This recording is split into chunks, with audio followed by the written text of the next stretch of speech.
ما كان أبوك فأسوء وما كانت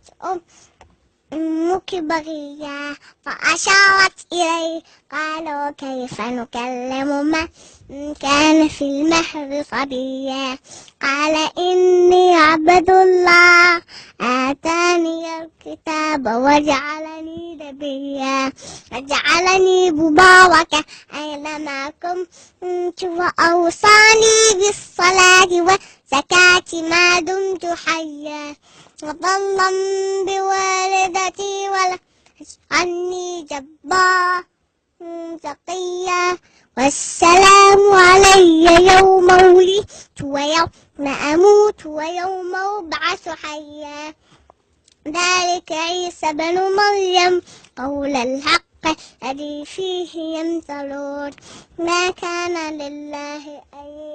يتخذ من ولد سبحانه إذا قضى أمرا فإنما يقول له كن